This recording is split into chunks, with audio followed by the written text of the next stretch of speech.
Our people say wonders shall never end.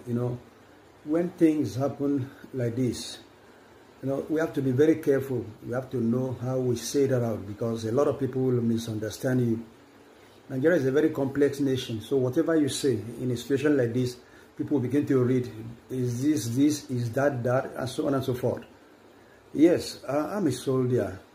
I'm an ex-Army Special Force, a battle-tested soldier. I've been to different countries to fight war inside Africa, and I have 5 war medals. And also, I'm a Christian, a very serious one indeed. Then, thirdly, I'm a Nigerian. So, concerning this Trump threat to Nigeria, I want to say it in 3 perspectives or 3 points of view. First, as a Christian, yes, I can say Christians are being killed in Nigeria. No matter who will be angry with this video, the person is allowed to be angry. Christians are being killed. It happened. It happened. When Jonathan wanted to finish Boko Haram, some set of people in Nigeria turned against him, say killing Boko Haram means you are killing Northerners, meaning that the Northerners are the one killing the Christians. So that is aside. That is the truth. Then number 2, as a Nigerian, yes, that Trump threat, though people say it's a normal thing about Trump, but it's a direct threat to Nigeria.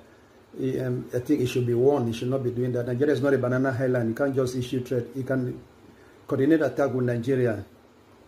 You don't need to send your troop here. We have been doing that in other parts of the world, in Iraq, in Syria, in different parts of Middle East, in the Middle East, where we just sit down together, we partner, share intelligence, and we look at the thing together, and we see those idiots, the baggers.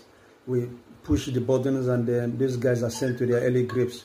It happens everywhere, but with proper permission from Nigeria. You don't just, because for no reason. I believe you have something different I want to bring into Nigeria.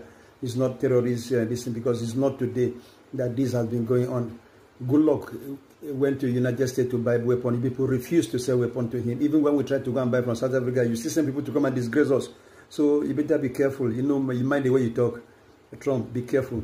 Then finally, I want to speak as a soldier. Now, people don't know Nigeria. Nigeria is not a pushover. We are over 280 million naira. 280 million people today. As I speak, in the next 27 years, Nigeria will